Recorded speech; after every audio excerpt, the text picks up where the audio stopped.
Depois que surge uma ideia, um pensamento, não tem como você virar e falar assim pra uma pessoa, pare de pensar. Ei, deixa o joinha e se inscreve também. O corte é bom, pode confiar, mas se inscreve. O que você pode fazer é amadurecer esse raciocínio, né, ou de alguma forma mostrar que ele não é a melhor forma de solução, porque depois que surge um raciocínio, esquece. É mais fácil você se multiplicar. Vou usar um termo aqui como se fosse é o que você falou, vamos pensar numa ideia ruim. Uma coisa que ainda não existe aqui, mas que é ruim. Se você, depois que ela surgiu, se você não confronta isso, o que faz é virar uma erva daninha. Ele vai crescendo no meio de coisas boas e vai matando um monte de coisa boa ali. Claro. Não dá pra você ignorar um pensamento. Veja, se você tem um doidinho na esquina falando merda, é só um doidinho na esquina falando merda. Se você tem um grupo de 50, 100 pessoas falando, é só um grupo de 50, 100 pessoas falando. Agora, quando isso se transforma em 100 mil, em 500 mil, em 1 milhão, em 5 milhões, em 10 milhões, isso deixou de ser só pessoas falando o que quer que seja. Passou a ser algo objetivo, que já intervém na realidade. Tá entendendo? E você fechar os olhos com relação a isso, não apenas deixar isso florescer, evitar de combater e mesmo de apresentar a sua própria perspectiva. Então, você falou que a esquerda que viu o Olavo, que vem discutir com ele, que não sabia, entendeu por que ele atendeu a tantas pessoas, porque tantas pessoas simpatizaram com o que ele fala. Você quer mencionar sobre isso, ou isso é uma parte de quando você estiver num debate com o Alan, você vai usar?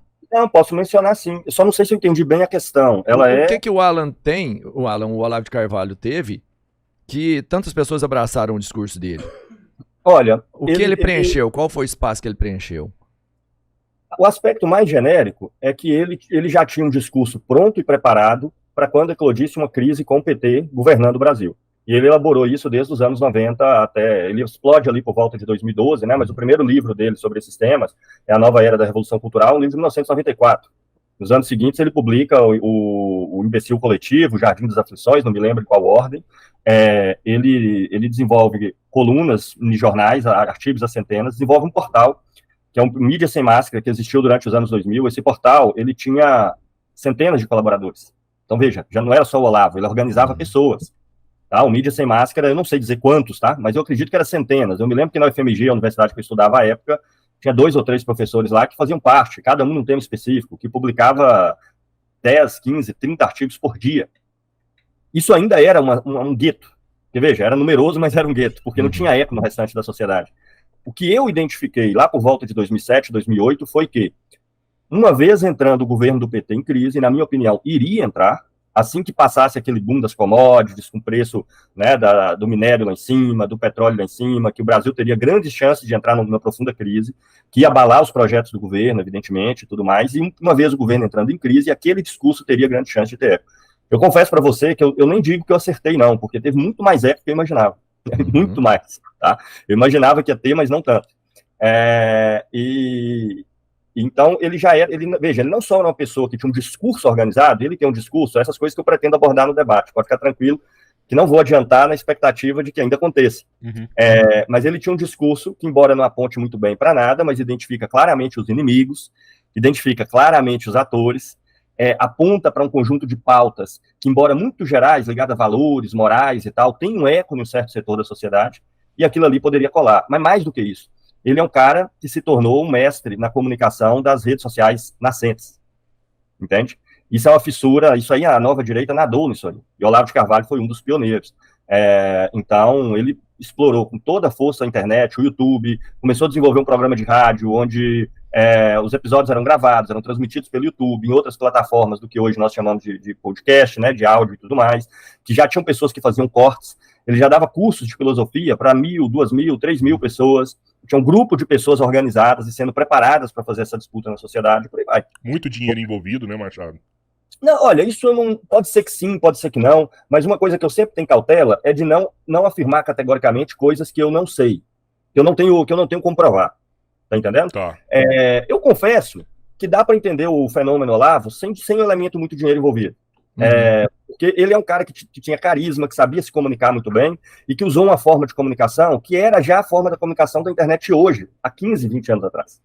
Entende? Eu, sinceramente, acho que tem mais dinheiro envolvido naqueles institutos Millennium da vida, isso aí até público e tudo mais, né, que estão ligados a certas fundações estrangeiras. Ele até que eu acho que não foi esse o peso principal, não. Eu pergunto isso assim, porque eu conheci grandes seguidores dele, e assim, os caras com muita grana, assim, sabe, colocando mantendo ele nos Estados Unidos, trazendo ele pro Brasil, Ah, né, não. financiando a vida dele ali. Sim. Muita grana mesmo. Dinheiro pra esses caras não faz falta nenhuma. Então, Quando os depois caras- de 2012 ele explodiu, de fato, muitas pessoas com grana se associaram a ele de formas mais diretas ou indiretas, isso sim. Uhum. Né? Veja, em 2012 ali houve uma explosão. Eu me lembro que eu escutava os primeiros áudios do Olavo, a primeira vez que eu escutei, falei, caramba, tem que prestar mais atenção nisso aqui. Foi 2007, 2008. Era algo hiper tosco. Era uma pessoa ligava para ele, acho que de São Paulo, lá para os Estados Unidos, ele tinha recém chegado lá, fazia uma ligação telefônica, fazia perguntas sobre os temas os mais variados, e aí ficavam 2 horas conversando no telefone, a pessoa pegava esses áudios Replicava. e publicava no YouTube, com a foto de fundo lá e tal.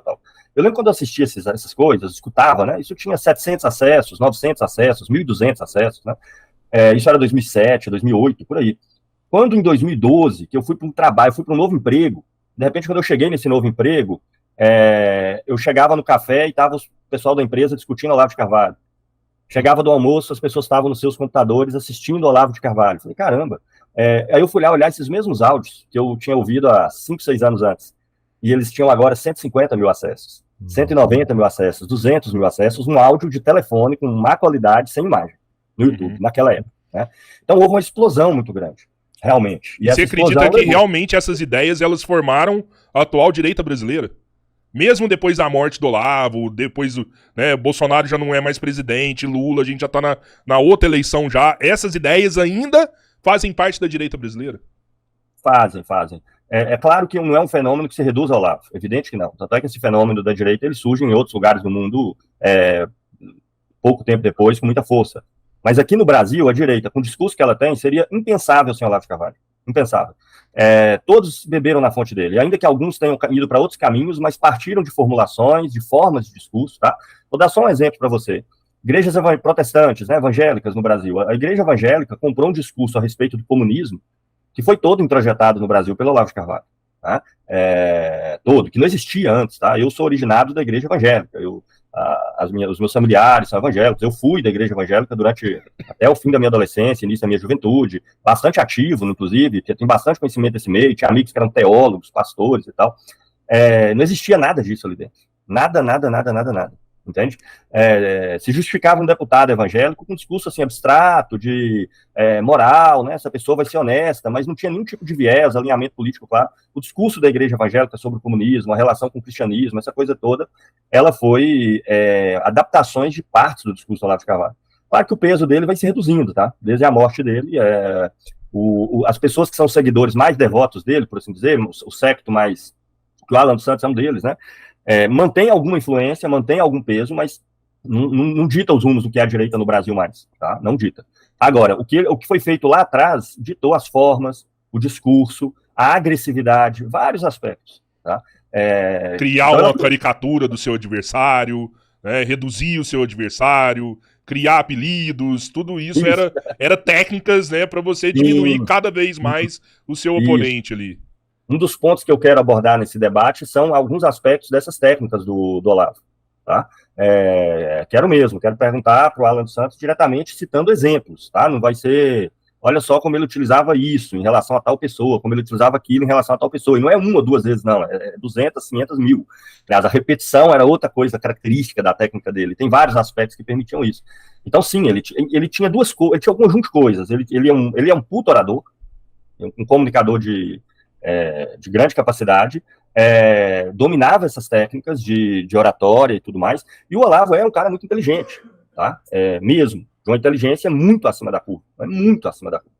Ele não é um cara de tão grande conhecimento como os discípulos dele acham, mas até nisso ele tinha uma vantagem, que ele era superficial em quase tudo, mas ele tinha um conhecimento sobre tudo. Entendi. É exatamente o contrário da intelectualidade hoje. A intelectualidade hoje, mesmo os melhores, regra geral, eles são muito bons em certas especialidades e quase nada absoluto em todo o resto. Era o cara que ia ganhar o show do milhão. Leva ele pro show do milhão ali e responde. Com certeza. Responde todas as perguntas.